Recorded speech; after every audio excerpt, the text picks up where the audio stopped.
Hello everyone! Today we are going to explore something that all English learners have in common.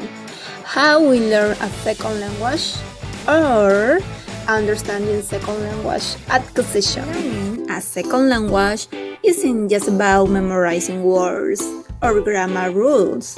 It's a complex process that involves your mind, your emotion, and your environment. So, let's discover together how people learn a new language, what theories explain it, and how teachers can help us learn better.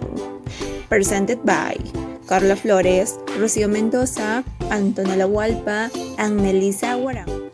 Well, let's start. What is L2 acquisition? L2 acquisition means learning a language that is not your mother tongue. For example, if your first language is Spanish and you learn English, that's your L2. Now, there is a big difference between acquisition and learning. For example, acquisition happens naturally, like how children learn to speak by listening and communicating. Learning is more conscious. We study grammar, vocabulary, and rules in class. Which way do you prefer? Learning by practice or study grammar rules? Express say both are important, but acquisition helps you become more fluent.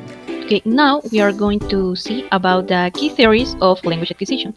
So, let's look at 4 famous ideas that explain how people learn a second language. So, here we go. Okay, now we are going to see about the key theories of language acquisition. So, about the first key theory, it's about Krashen monitor model. He say that we learn language best when we receive comprehensible input, and also the language that's just a little above our level, what he calls I+1.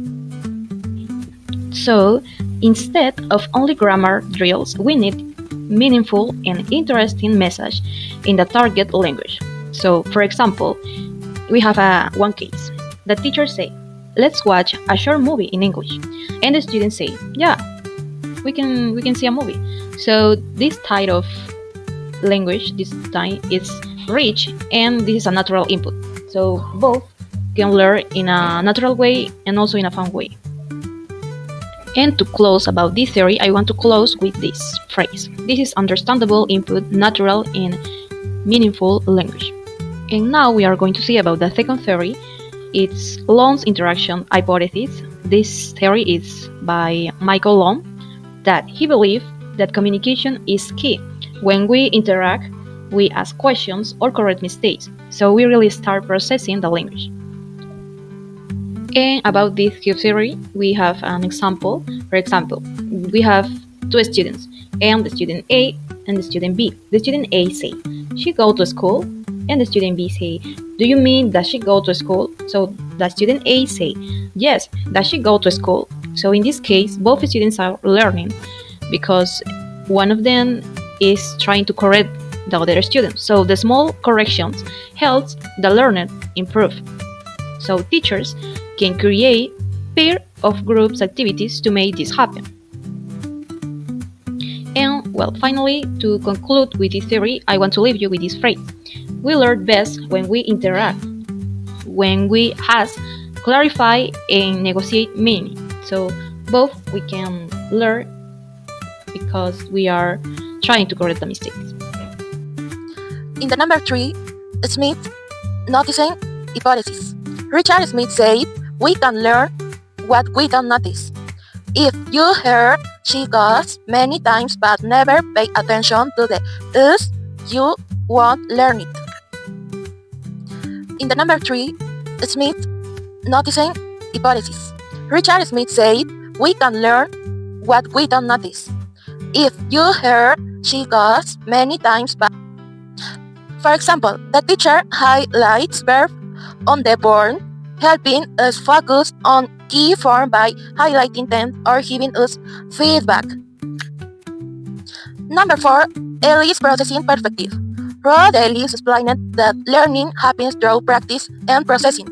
The more you see and use a pattern, the more automatic it becomes. For example, students play a speaking game using new verbs. They repeat, loud, and practice until the form feels natural. Factors that influence L2 learning. There are many things that affect how we learn. In number 1, age. Children often get better pronunciation, but adults can learn real faster. In number 2, context. Learning abroad or speaking daily gives more real input. In class, teacher can create realistic situation too. In number 3, motivation or integrative.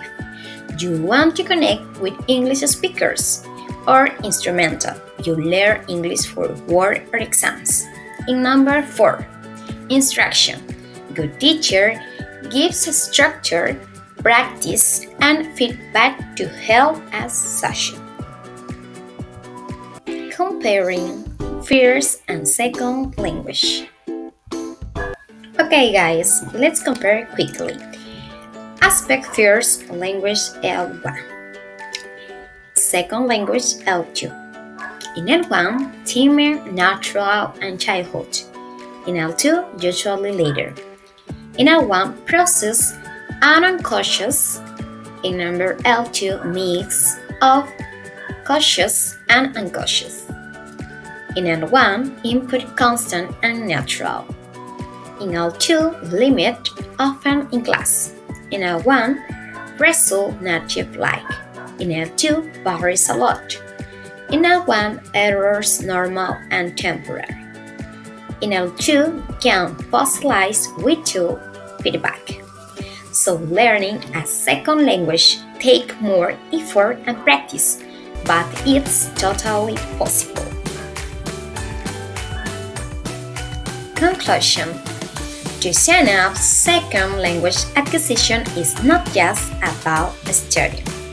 It's about input, interaction, noticing, and practice. If teachers and students work together to create meaningful experience, anyone can become confident in a new language. Thank you for watching video.